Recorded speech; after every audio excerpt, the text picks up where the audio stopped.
Congressman. Senator. You know, I don't intend to get into Congressman O'Rourke's personal history, but I will keep the focus on issues and substance and record. And I will say, as a member of Congress, he introduced legislation that would make it easier for those with drug convictions to get driver's licenses. I think that's a real mistake, and it's part of a pattern. There's a consistent pattern when it comes to drug use that in almost every single instance, Congressman O'Rourke supports more of it. So when he was on the El Paso City Council, he's one of the leading advocates in the country for legalizing marijuana. He wrote a book about that. Now, legalizing marijuana is actually a question on which I think reasonable minds can differ. I've always had a libertarian bent myself. I think it ought to be up to the states. I think Colorado can decide one way. I think Texas can decide another. But I'll tell you, Congressman O'Rourke didn't stop with marijuana.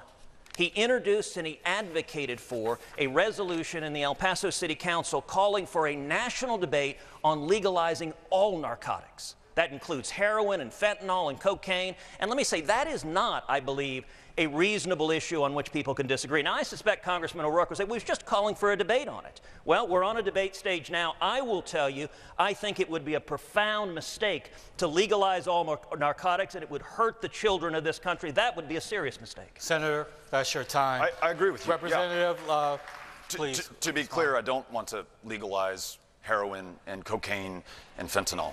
But what I do want to ensure is that where in this country, most states have decided that marijuana will be legal at some form, for medicinal purposes, for recreational purposes, or at a minimum will be decriminalized, that we don't have another veteran in this state prescribed an opioid because the doctor at the VA would rather prescribe medicinal marijuana but is prohibited by law from doing that.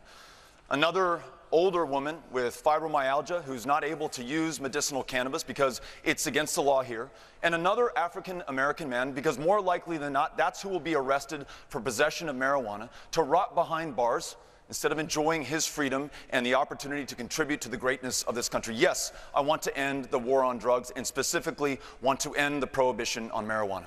And Grover, let me point out, he didn't dispute that as 9 years ago, as an elected member of the El Paso City Council, he introduced and advocated for energetically debating ending the prohibition on all narcotics, on everything. He says he doesn't agree with that now, but that was only 9 years ago.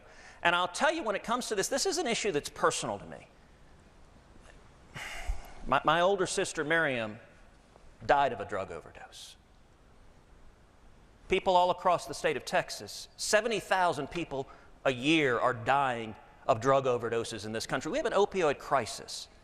And I think talking about legalizing all narcotics, I think that is profoundly dangerous, and it doesn't represent the interest of Texans.